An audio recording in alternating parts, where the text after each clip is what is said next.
السلام علیکم ورحمۃ اللہ وبرکاتہ. الحمد للہ رب العالمین والصلاة والسلام علی عبد اللہ ورسولہ نبینا وقدوتنا وامامنا محمد وعلی آلہ واصحابہ وازواجہ وذریاتہ اجمعین، اما بعد. اللہ رب العالمین کا بے پناہ احسان و شکر ہے کہ اس نے ہمیں مسلمان بنایا. ہماری رشد و ہدایت کے لیے اللہ نے خاص اپنے سب سے محبوب فرشتے کو دنیا میں بھیجا اور دنیا کے سب سے عظیم بندے کو رسول بنایا، اور یہ پیغام سکھا کر بھیجا تاکہ انسانوں کے یہاں جو برائیاں، جو کمی اور کوتاہیاں پائی جاتی ہے ان کی اصلاح ہو سکے، اور دنیا کی اس عارضی زندگی کو اس طرح سے گزارا جائے جس طرح سے گزارنے کے لیے اللہ رب العالمین نے ہمیں حکم فرمایا ہے. معزز دوستوں، ساتھیوں، بزرگوں، نوجوانوں اور بچوں، ہمیں اس بات کا بخوبی علم ہے کہ اللہ رب العالمین نے دنیا کو ہمیشگی کے لیے پیدا نہیں کیا. ہمیشگی والی زندگی آخرت کی زندگی ہے. یہ دنیا امتحان گاہ ہے. یہاں پر انسان جو عمل کرے گا اس کا نتیجہ کل آنے والے اپنی اس زندگی میں پائے گا، جو زندگی ہمیشہ رہنے والی زندگی، جو اصل زندگی ہے. اللہ نے قرآن میں کہا، وقال الذي آمن يا قوم اتبعوني أهدكم سبيل الرشاد يا قوم انما هذه الحياة الدنيا متاع. آپ جانتے ہیں کہ فرعون کے زمانے میں جو موسیٰ علیہ السلام کی ابتدا میں تائید کی، وہاں پر ایک مومن شخص تھا. اسی کو اللہ تعالیٰ نے قرآن میں کہا وقال الذي آمن، اے اس شخص نے کہا جو فرعون کے زمانے میں ایمان قبول کر لیا تھا اور فرعون کے پاس رہا کرتا تھا، لیکن اپنے ایمان کو اس نے چھپائے ہوئے تھا. تو اس نے فرعون کے قوم سے اور فرعون کے ماننے والے سے کہا یا قوم اتبعونی اہدیکم سبیل الرشاد. یہ نبی نہیں تھا، یہ عام انسان تھا. اس نے کہا اے میری قوم کے لوگوں، تم میری بات مان لو، میں تمہیں سیدھی راہ، ہدایت والی راہ، جنت والی راہ دکھلانا چاہتا ہوں. یا قومی انما هذه الحیات الدنیا متاع، اے میری قوم کے لوگوں، دنیا کی زندگی ایک سامان ہے. اللہ تعالیٰ نے کیا مثال دیا قرآن میں؟ دنیا کی زندگی ایک سامان ہے. کوئی بھی سامان کسی ایک شخص کے پاس ہمیشہ نہیں رہتی ہے. آپ کا گھر ہے، آپ کی وفات کے بعد منتقل ہو جائے گا. آپ کے پاس پیسے ہیں، آپ اس سے کچھ سامان خرید لیں گے. آپ کے پاس گھر ہے، جائیداد، کوئی بھی چیز انسان کے پاس ہے، اس کے پاس وہ چیز رہے گی نہیں. اسی لیے کہا انما هذه الحیات الدنیا متاع، دنیا کی زندگی ایک حقیر سامان ہے، کمتر، بے وقعت، بے قیمت، عارضی سامان ہے. وَإِنَّ الْآخِرَةَ هِيَ دَارُ الْقَرَارِ، اور آخرت کی زندگی یہ قرار کی زندگی، قرار، سکون، ہمیشہ رہنے والی، فائدے والی یہ زندگی ہے. تو میرے بھائیوں اور دوستوں، اس زندگی کو سمجھنے کے لیے اللہ رب العالمین نے، دیکھیں، دنیا کی زندگی کا آخری دن ہوگا قیامت، اور آخرت کی زندگی کا پہلا دن ہوگا قیامت. قیامت اسے کہتے ہیں، یہ بات آپ یاد رکھیں گے. دنیا کی زندگی کا آخری دن قیامت ہوگا اور آخرت کی زندگی کا پہلا دن ہوگا. تو ہم لوگ، اگر ہمیں نہیں معلوم کہ قیامت کن لوگوں پر آئے گی، ہم لوگ قیامت کو پا سکتے ہیں یا نہیں سکتے، لیکن قیامت بہت قریب ہے. جو لوگ قیامت تک نہیں پہنچ پائیں گے تو وہ موت ان کی قیامت ہے. جو قیامت میں جو احوال، جو پریشانیاں ہوں گی، وہ ہمارے اس موت کے اندر ہم قیامت کے آدھے مناظر کو چکھیں گے. اور پھر ہم قیامت کے دن جو اٹھائے جائیں گے زندہ ہونے کے بعد، قیامت کے آدھے احوال کو ہم وہاں جھیلیں گے۔ تو اسی لیے کوئی شخص یہ نہ سمجھے کہ ہم اگر اپنی زندگی میں قیامت تک نہیں پہنچ پائیں گے تو قیامت کی ہولناکیوں سے بچ جائیں گے، قیامت کی آفات پریشانیوں سے بچ جائیں گے۔ ورنہ اللہ کے رسول صلی اللہ علیہ وسلم کیوں ڈرتے؟ کیوں عمر بن خطاب اور صحابہ کرام قیامت کے یاد سے رو دیا کرتے تھے، گھبرا جایا کرتے تھے؟ تو اس ایک دن کے بارے میں جو قیامت ہوگا، اس ایک دن کے بارے میں آپ کے سامنے چند باتیں عرض کرنے کے لیے آیا ہوں۔ قیامت کو اللہ تعالیٰ نے قرآن کریم میں بہت سارے ناموں سے یاد کیا۔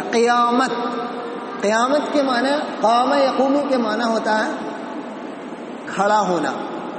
اس دن لوگ اللہ رب العالمین کے پاس کھڑے ہوں گے، اسی لیے قیامت کا، اور قرآن نے کہا یوم یقوم الناس لرب العالمین، تمام لوگ رب العالمین کے سامنے کھڑے ہوں گے۔ کسی کو اللہ تعالیٰ عزت نہیں دے گا، بیٹھائے گا نہیں، کسی کی ہمت نہیں ہوگی کہ وہ بیٹھ جائے، کسی کا کوئی ریسپیکٹ نہیں وہاں پر سب کو ننگا کھڑا کر دیا جائے گا، بدن میں کپڑا نہیں، پیر میں چپل نہیں، غیر مختون ختنہ کیا ہوا نہیں، مادر زاد سب ننگے کھڑے ہوں گے۔ یہ وہ دن ہوگا، اسی لیے قیامت کہا جاتا ہے۔ قیامت کا دوسرا نام، بہت سارے نام ہیں۔ اللہ نے کہا مالک یوم الدین۔ جب ہم تلاوت کرتے ہیں سورہ فاتحہ اور مالک یوم الدین کہا جاتا ہے تو آپ ہر عمل کے بعد جب 5 وقت کی نماز پڑھنے کے لیے آ رہے ہیں تو آپ مالک یوم الدین جب پڑھیں تو اپنے گناہوں کو یاد کیجئے۔ اس ایک نماز سے لے کر دوسرے نماز کے وقفے تک ہم سے جو گناہ ہوا ہے، اللہ تعالیٰ جزا قیامت کے دن کا مالک ہے جو بدلہ دے گا۔ ہماری غلطی پر ہماری گرفت کرے گا اور ہماری نیکی پر ہمیں اجر دے گا۔ قیامت کا ناموں میں سے القاریہ، القاریۃ ما القاریہ، کھٹکھٹانے والی۔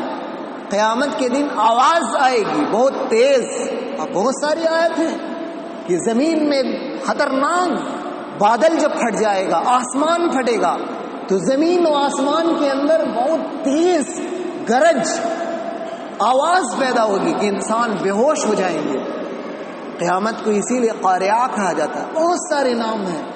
قیامت کو اللہ رب العالمین نے یوم الفصل کہا، فیصلے کا دن ہے، انصاف کا دن ہے۔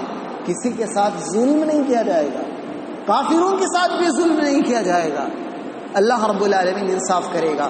تو قیامت کے یہ چند نام ہوئے جو آپ نے سنا۔ اللہ نے قرآن کریم کے اندر قیامت کا صفت بیان کیا، وما ادراک ما یوم الدین، قیامت کیا ہے، جزا اور بدلے کا دن کیا ہے، تمہیں معلوم ہے؟ اپنے نبی صلی اللہ علیہ وسلم کو اللہ تعالیٰ کہہ رہا، اے نبی آپ کو معلوم ہے قیامت کے دن بدلے کا دن کیا ہے؟ ثم ما ادراک ما یوم الدین، آپ کو معلوم ہے قیامت کے دن کیا ہے؟ پھر اللہ تعالیٰ جواب دیتا ہے وما ادراکا۔ دیکھیے قرآن میں ایک تابعی کہتے ہیں، قرآن میں جہاں بھی ادراکا کہا ہے اللہ تعالیٰ نے، ادراکا اس کا جواب دیا ہے۔ ادراکا منے کیا آپ کو معلوم ہے، اور یدریکا کا بھی معنی بھی تھوڑا سا فرق ہے، دونوں کا معنی ایک ہے لیکن ٹینس کا فرق ہے، ایک ماضی ہے اور ایک مستقبل ہے۔ یدریکا، وما یدریکا جب اللہ تعالیٰ کہتا ہے تو اس چیز کو بتایا نہیں اللہ تعالیٰ نے۔ اسی لیے قیامت کی تاریخ کا، قیامت کی تاریخ اور وقت کے بارے میں جب اللہ نے کہا تو وہاں پر یدریکا کہا اللہ، یعنی قیامت کو بتایا نہیں تاریخ کو، لیکن قیامت کی صفت بیان کیا جہاں پر اللہ تعالیٰ نے اس کو بیان فرما دیا ہے۔ وما ادراک ما یوم الدین ثم ما ادراک ما یوم الدین یوم لا تملک، اس دن کون سا دن ہوگا؟ لا تملک نفس، کوئی انسان، کسی انسان کا کچھ بھی کام نہیں آئے گا، کچھ نہیں کام آئے گا۔ اللہ کے رسول صلی اللہ علیہ وسلم اپنے قریش کے لوگوں کو، اپنے آبا و اجداد، پہلے اپنے نسل کے لوگوں، خاندان کے لوگوں کو کہا تھا، اور تمام باپ دادا کا نام لے لے کر کہا تھا، ان کے اولاد سے بہت سارے قبیلے میں بٹ گئے تھے، چچیرے مچیرے ہو جاتے، اس قبائل کو اللہ کے نبی صلی اللہ علیہ وسلم نے خطاب کر کے کہا میں تمہارا کچھ نہیں کام آؤں گا، اور لاسٹ میں اخیر میں کہا بیٹی فاطمہ تمہارے بھی کچھ کام نہیں آؤں گا. بہت سارے لوگ یہ سمجھتے ہیں کہ اپنے خاندان میں ایک کو حافظ بنا دو, حافظ قرآن بنا دو, وہ تو بہت سارے لوگوں کو جنت ہی لے جائے گا. ایسا نہیں ہے. ہاں اس وقت ہوگا جب آپ کے عمل صحیح ہوں گے, آپ خود نمازی ہوں گے, تب آپ کا بیٹا آپ کو جنت میں لے جائے گا. آپ خود نیک ہوں گے تب آپ کا بیٹا اگر حافظ قرآن ہے, آپ کا رشتہ دار, تب آپ کو فائدہ پہنچے گا. اگر آپ خود دین پر چلنے والے نہیں ہیں تو ایسے کوئی کسی کا کام نہیں آئے گا. یوم لا تملک نفس لنفس شیئا, کوئی کسی کا کچھ کام نہیں آئے گا. والامر یومئذ للہ, اس دن سارا کا سارا معاملہ, کمان, پوری طاقت, اختیار جس کا ہوگا اللہ کی ذات ہوگی. والامر, اللہ نے جو اسلوب اختیار کیا, والامر, اس دن تمام اختیارات, طاقت للہ, صرف اللہ کے لیے ہوگا. اللہ رب العالمین حساب و کتاب لے گا. قیامت کس دن قائم ہوگی؟ سوال ہے نا. قیامت جمعہ کے دن قائم ہوگی. قیامت جمعہ کے دن فجر کی نماز کے بعد سے لے کر, ہمارا تو فجر کی نماز میں اٹھتے نہیں, بہت کم لوگ اٹھتے ہیں فجر کی نمازوں کے اندر. فجر کی نماز سے لے کر سورج کے طلوع ہونے تک قیامت اسی کے درمیان ہوگی. آئیے اللہ کے رسول صلی اللہ علیہ وسلم کی حدیث سنتے ہیں. پیارے رسول صلی اللہ علیہ وسلم نے فرمایا, خیر یوم طلعت فیہ الشمس یوم الجمعہ, سب سے بہترین دن جس دن سورج طلوع ہوتا ہے وہ جمعہ کا دن ہے. اسی دن آدم علیہ السلام کو پیدا کیا گیا, اسی دن آدم علیہ السلام کو جنت میں داخل کیا گیا, اسی دن آدم علیہ السلام کو جنت سے نکالا گیا, اسی دن آدم علیہ السلام کی موت ہوئی, اسی دن آدم علیہ السلام کی توبہ اللہ تعالیٰ کے دربار میں قبول کی گئی. اور اللہ کے رسول صلی اللہ علیہ وسلم نے فرمایا, وَلَا تَقُومُ السَّاعَةُ إِلَّا فِي يَوْمِ الْجُمْعَةِ, قیامت صرف اور صرف جمعہ کے دن قائم ہوگی. وَمَا عَلَى الْأَرْضِ مِن دَابَّةٍ إِلَّا وَهِيَ تُصْبِحُ. بیٹے خاموش رہو.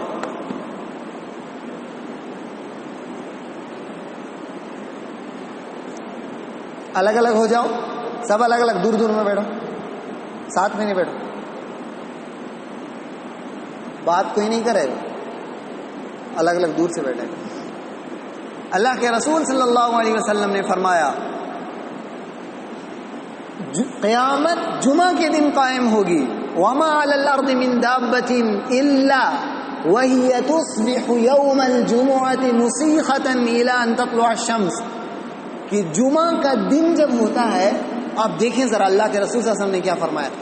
جمعہ کا دن ہر جاندار صبح کے وقت اپنے کان کو کھڑے کیے ہوئے رہتا ہے. سارے جاندار ایک دم دھیان سے بیٹھے ہوئے ہوتے, سارے جاندار.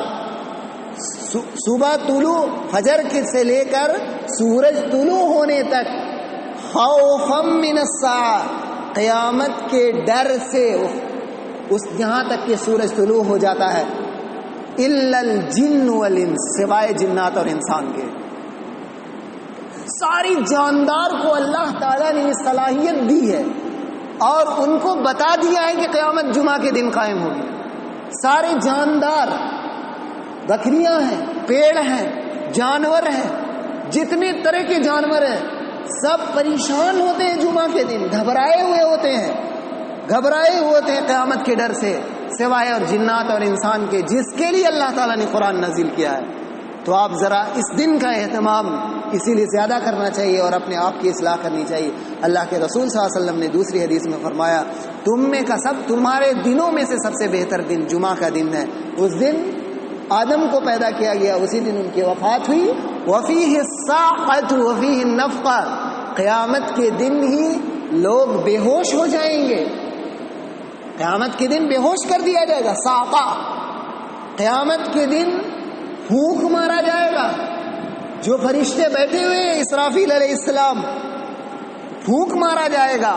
جمعہ کے دن ہی یہ کام ہوگا. اب قیامت کس طرح سے آئے گی؟